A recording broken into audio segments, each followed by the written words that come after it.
CLSA가 조선주를 바라봤습니다. 그러니까 전쟁이 끝나지 않은 상황에서 유가는 여전히 급등하고 있고 하지만 시장이 바라보는 민감도는 약화되고 있고 이러한 상황인데 그래도 구조적으로 계속적으로 성장할 수 있는 섹터는 우리가 눈여겨봐야 되거든요. 그런 와중에 조선주를 얘기를 했습니다. 일단 카타르 이란 전쟁이 일어났기 때문에 천연가스 중단 그런 이슈가 있었는데요. 이러면서 이 공백을 채울 수 있는 게 미국으로 언급되고 있고 해상적으로 봤을 때 최강자이기 때문에 미국 LNG가 그 공백을 메울 수 있는 최대 수혜가 될 것이다라고 언급을 했습니다. 뭐 데이터 같은 경우에도 보면 5년 내에 글로벌 교역량의 한 50%를 차지할 거라고 하니까 점점 그 막강한 힘이 발현되지 않을까라는 생각을 하게 되는 거고요. 지금 전반적으로도 에너지 구축에 대해서 중요하고 그걸 공급망을 다변화하는 것도 매우 중요하다는 걸 이번 미국 또 이란 전쟁을 통해서 우리가 알 수 있는데 이런 흐름이 나타나다 보니까 미국 자체적으로도 에너지 이런 전략적인 투자 그리고 그걸 받아들이는 데 있어서 승인에 대한 문턱이 낮아지고 있는 상황입니다. 대표적으로 벤처 글로벌 같은 경우에도 이미 추가적으로 승인이 났고 다른 기업 같은 경우에도 생산 계획을 지금 추진하고 있는 바 이런 부분으로 빠르게 처리가 되고 있다라는 흐름을 통해서도 알 수 있고요. 미국 수출이 늘게 되면 한국 조선사에 기회 아닌 기회가 올 수 있다고 하는데 향후 2년에서 3년간 강력한 수주 모멘텀이 붙을 가능성이 있다라고 언급을 했습니다. 그렇다면 어떤 부분에 대해서 탑픽일지 바라보면 노란 색깔로 칠해주셨네요. HD 현대중공업 시장 수익률을 강하게 올라설 수 있는 힘이 있다라고 언급을 하면서 목표 주가 84만 7천 원을 유지했습니다. 선박을 하나 팔아도 마진이 좀 높게 붙는 구조 이런 부분이 훨씬 실적에는 중요한 모멘텀이기 때문에 근데 고부가 선박 중심이거든요. HD 현대중공업이 마진이 높을 가능성이 있다라는 모멘텀을 챙겼고요. 그 다음은 이제 HD 한국조선해양입니다. 59만 2천 원 매수를 유지를 했는데 여기는 순자산 가치 60% 할인율이 있음에도 불구하고 앞으로 주주 환원 정책이나 실적 개선되면 이런 부분이 좀 낮아지지 않겠느냐라고 언급을 했습니다. 삼성중공업 역시 매수 유지인데요. 3만 7천 원입니다. 목표 주가. 해상, 부유식, 그런 LNG 생산 설비 이쪽의 강자인데 미국 해군 수요까지 덧붙이다 보니까 긍정적인 흐름들, 투자 의견이 갈리지 않았습니다.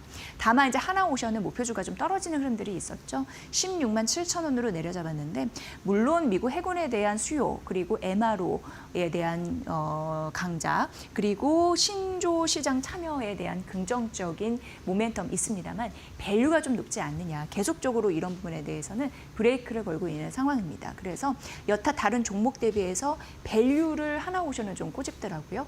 이 부분을 제외한 다른 여타 종목들은 매수 유지의 목표 주가 유지라는 점 말씀드리도록 하겠습니다. 네, 화학 이란 리스크 관련해서 지금 플라스틱에 대한 공급이 엄청나게 부족하고 있다고 합니다. 그래서 이거 관련해서 화학주는 오히려 반사이익을 강하게 받을 것이다 라는 데에서 전략적 아이디어를 제시했고요. KB증권이 오늘 아침에 제시한 리포트였습니다. 호르무즈 해협이 봉쇄 이슈가 있으면서 정유 당연히 공급이 부족합니다. 20% 깎였는데 그보다 심각한 거 플라스틱 부분입니다. 에틸렌 이게 한 31% 떨어지는 흐름들이 있었거든요.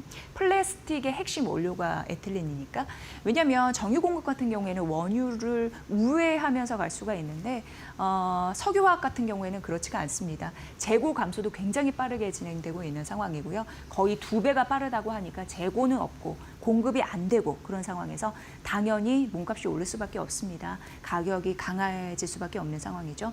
NCC 업계 플라스틱 원료를 갖다가 이제 사업하는 곳이라고 보면 되는데 납사 그러니까 원료가 부족하다 이렇게 보시면 될 것 같고요. 그러다 보니까 공장 가동이 어렵습니다. 원료가 없으니까 가동할 수가 없겠죠. 가동률이 조정될 그런 우려가 있는 상황인데 이 문제는 지속적으로 앞으로도 부각이 될 것 같습니다. 중동 의존도가 너무 높거든요. 그래서 운임, 시간, 또 계약하는 조건 다 불리하기 때문에 이런 또 우려감이 있다라는 부분인데 플라스틱으로만 보면은 이게 굉장히 뭘 만들 때 원가는 싸다고 합니다. 그래서 그거를 밑에 써놨거든요. 차는 20만 원, 스마트폰은 뭐 50원, 마우스는 뭐 100원, 볼펜 8원. 그렇지만 굉장히 싸지만 없으면은 제품을 못 만든다라는 데에서 무조건 재고를 확보해야 되는 그런 상황이라고 합니다. 그래서 화학업체는 지금 몸값이 올라가고 있으니 절반만 팔아도 이익이 생기는 구조에 왔다. 예전에는 공급이 많으면서 적자 구조였는데 이제는 공급이 확 줄면서 이런 제품 가격이 오르면서 원료 가격이 오르면서 조금만 팔아도 이익이 나는 구간이다라는 것에 집중을 했습니다. 봉쇄가 지속됐을 때 4월부터 가격도 많이 뛰고 마진도 많이 뛰는 급등하는 그런 구조가 될 것이다라는 가능성을 KB증권이 언급했고요.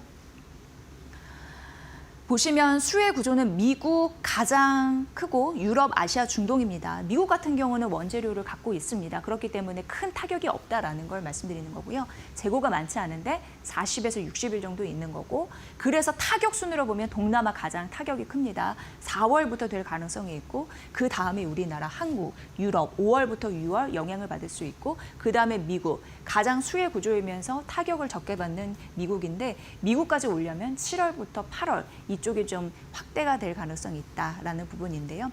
부타디엔 가격 같은 경우에는 이제 고무잖아요. 그러니까 뭐 타이어 같은 거 생각하시면 돼도 자동차 수출 이런 부분도 연관이 돼 있습니다. 이 가격 같은 경우에도 134% 4분기 대비해서 지금 올라가고 있다라고 하고 이게 16일자 대비 16일 가격이거든요. 이렇게 올라가고 있는 상황인데 지속적으로 말씀드리자면 매출이나 마진, BEP 이런 부분은 상승하는 구조입니다. 그리고 중요한 게 4월에 모든 가격이 리셋된다고 합니다. 그러니까 4월 다시 가격 책정할 수 있다는 가능성. 지금 상황에서 가격 높게 부르겠죠. 이런 흐름도 받아가고 있는 상황이고요. 그렇다 보니까 KB증권에서는 화학주 긍정적인데 롯데케미칼과 OCI를 긍정적으로 바라봤습니다. 롯데케미칼 같은 경우에는 미국의 ECC 공장을 좀 보유하고 있는 상황이고요. 미국은 또 원재료도 보유하고 있는 거고 또 유가 상승과 그리고 MEG라고 해서 이거는 약간 뭐라고 그럴까요? 뭐 섬유나 그런 부분에 이제 원재료라고 보시면 되는데 역시 이 부분까지 부족하다 보니까 수혜를 입을 가능성이 있다라는 부분이고요. 두 번째는 이제 OCI였습니다. 여기 사업 구조를 보면은 40% 이상 유가가 오를 때 뭔가 제품가가 오르는 그런 구조를 갖고 있는데 그렇다 보니까 결정적으로 수혜를 입을 수 있겠죠. OCI도 긍정적입니다. 지금은 납사 마진이 그렇게 크게 오르진 않았습니다. 하지만 그런 시점이 되면 드라마틱하게 제품가가 폭등을 가져다 줄 수 있는 그러니까 유발에 대한 가능성이 있다고 본 바 앞으로 긍정적인 흐름들이 나타날 수 있을지 기업단에서는 그런 흐름으로 계산이 필요하다라는 의견이었으니까 KB증권이 바라보는 화학주 지금부터 좀 관심 있게 봐보시면 될 것 같습니다. 네, 포스코 퓨처엠 보도록 하겠습니다. 일단 JP모건에서 보수적으로 눈높이를 좀 낮췄습니다. 그도 그럴 것이 사실 미국이 중국을 강압하고 규제하면서 거기에서 우리가 이익을 얻을 것이다 라고 얘기했는데 사실 그게 안 됐거든요. 여러분 아시다시피 미국 쪽에서 중국산 흑연 고율 관세를 검토했지만 무역 제재하지 않겠다라고 했습니다. 역시나 미국 쪽에서 중국 아직까지 쓸모가 있다라고 판단한 듯합니다. 무역 제재를 못했고 그러다 보니까 관세가 142%에서 48%로 확 낮아진 흐름들이 있습니다. 중국이 흑연의 90% 시장을 장악한 바 이게 흔들린다면 배터리 비용도 크게 오르고 공급망도 혼란스럽고 이런 우려를 반영했다라는 의견이었습니다. 이렇다 보니까 포스코 퓨처엠 같은 경우에는 목표 주가를 13만 원으로 좀 비중 축소 의견을 이제 JP모건이 제시를 했는데요. 13일 날 가파르게 떨어졌습니다. 하지만 오늘까지 약간 반등의 흐름들은 지속적으로 좀 유지는 하고 있거든요. 그래서 이 의견은 이제 참고 정도로 하시면 될 것 같고요. 중국 관세가 완화됐다 보니까 가격 경쟁력이 당연히 포스코 퓨처엠은 떨어질만 합니다. 그래서 앞으로는 우리나라 같은 경우에도 정책에 기대기보다는 차별화된 경쟁력을 키우는 게 무엇보다 중요하다라는 언급도 했고요. 공정, 효율성, 실행력 이런 부분이 중요하다라고 언급을 했습니다. 이 부분 중요합니다. 보셔야 될 것 같고요. HSBC에서 APR 언급을 했는데요. 굉장히 긍정적인 얘기들이 많이 나오고 있고 올해와 내년에 영업이익 추정치 7에서 8% 상향 조정하면서 목표 주가도 올렸습니다. 43만 원으로 올렸는데 국내 증권사 보니까 대부분 2선을 좀 유지를 하고 있더라고요. 대표적인 브랜드 메디큐브인데 미국과 영국의 틱토 1위 순위를 좀 유지를 하고 있고요. 미국 울타뷰티 온라인 1위이고 그리고 오프라인까지 함께 합쳤을 때 통합 2위를 기록을 하고 있습니다. 지금 업황의 분위기도 긍정적이거든요.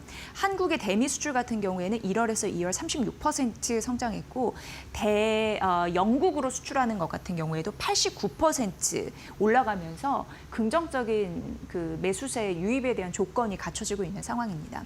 그리고 아마존이나 일본 진출에 대한 기대감도 있고 머니코드에서 일전 부분에 APR에 대해서 분석해 드린 바가 있어서 좀 짧게 간단하게 언급해 드리도록 하겠습니다. 다만 HSBC는 목표 주가 APR 43만 원으로 올려 잡으면서도 리스크 요인은 얘기를 했습니다. 특정 브랜드 좀 치우쳐 있다.